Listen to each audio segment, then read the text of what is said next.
میں نے کہا شاید میں سو رہا ہوں, میری آنکھ کھلے گی, یہ کیا ہو رہا ہے, یہ کیا ہو رہا ہے, یہ دیکھا ہے وہ نہیں آزاد جمیل نے کہا تھا یہ ہم کہاں جا رہے ہیں, وہ ڈرامہ کیا تھا نا اس میں, ہم کہاں جا رہے ہیں. تو اللہ نے برکت کس میں رکھی ہے, بولو, کاروبار میں. ہمارے ایک دوست تھے, یہ عارف صاحب جو میرے کلاس فیلو ہے نا, یہ پڑھے لکھے ہیں ماشاءاللہ, اس لیے غریب آدمی ہے, اس لیے کیا ہے, غریب آدمی. تو ان کو جاب ملی تھی جب انہوں نے میٹرک کیا ہے. جاب کیا ملی تھی پتہ ہے, ایک سیٹ تھا ہمارے محلے میں, وہ بھی باجوڑ کے یا کہیں کے وزیرستان کے پٹھان تھے, ابھی بھی میری دوستی ہے ان سے. انہوں نے جاب پہ ان کو رکھا تھا اچھی خاصی تنخواہ میں.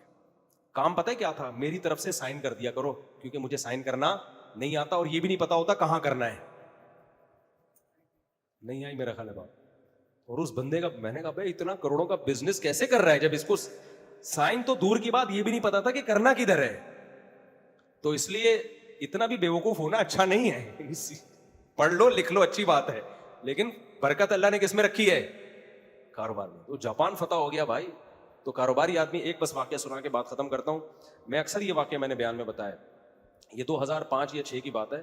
میرا شاگرد نا چمن میں بھی طلبہ آتے ہیں نا ہمارے پاس جامعۃ الرشید میں, پورے ملک سے, اب تو بیرون ملک سے بھی آنے لگے ہیں. تو ہمیں کلچر کا بہت پتہ ہوتا ہے کہ کس علاقے کا کیا کلچر ہے, کیونکہ ہر طرح کے شاگرد ہمیں ملتے ہیں, استاذ بھی اور شاگرد بھی. تو میری کلاس کے ساتھ ہی ایک اور کلاس تھی, وہ بھی میرا شاگرد تھا. تو میں نے ویسی 4 شادیوں پہ میں بات کرتا رہتا ہوں. میں نے کہا یار کوئی ایسا ہے یہاں جس کے ابا نے 2 یا 3 شادیاں کی ہوں. تو انہوں نے بتایا استاد جی کلاس کے ساتھ والی کلاس میں ایک لڑکا ہے جس کے ابا کی 3 شادیاں ہیں اور 24 بچے ہیں. تو میں نے کہا یار وہ تو رزق کی کمی کی وجہ سے اتنا سا رہ گیا ہوگا وہ بچہ, کیونکہ فیملی پلاننگ والے تو یہی کہتے ہیں نا. میں نے کہا بلا کے لاؤ. وہ پلا پلایا پورا لال ٹماٹر ماشاءاللہ. میں نے کہا تم کون سے نمبر پہ, اس نے پتہ نہیں کیا بتایا 18ویں نمبر پہ. تو میں نے کہا تمہارے ابا کی آمدن کیا ہے یار, 3 بیویاں اور 24 بچے پالنا اس مہنگائی کے دور میں آسان ہے, کرتے کیا ہیں. اس نے کہا ہمارے ابا کا ایک چھوٹا سا کھوکھا تھا چمن میں, چھوٹا سا بزنس تھا, سمجھ رہے ہو.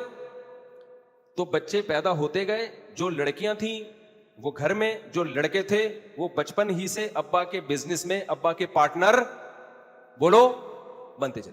6-7 سال کے دکان پہ بٹھا دیا, چل بھائی اب تو یہ اس کو پہنا جا کے, تو اس کو پہنا جا کے. بچپن سے ہی انہوں نے پہنانا سیکھ لیا. کاروبار میں پہنانا ہی تو ہوتا ہے. تو کہہ رہے بچے بڑے ہوتے, اس نے کہا یہ 24 بچے ایک عمر کے تھوڑی ہیں.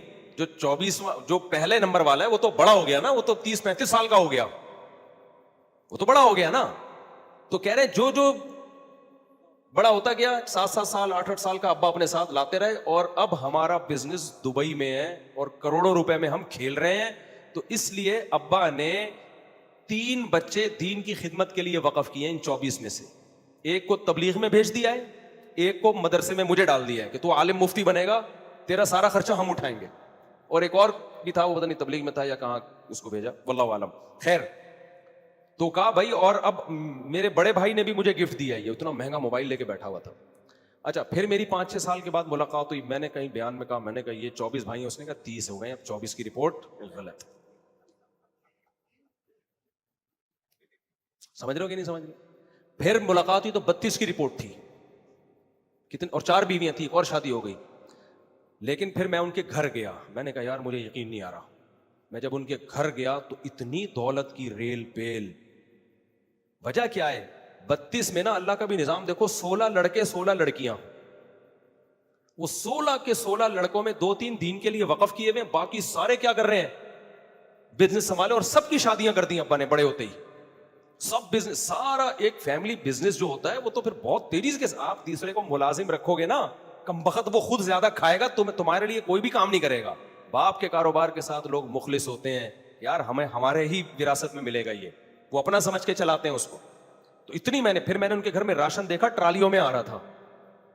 ٹرالی آ رہی ہے, بھاگتی بھی, کیا چنے کی دال ہے, دال پکے گی. ابے یہ دال پکے گی, ڈبکیاں لگاؤ گے کیا اس میں.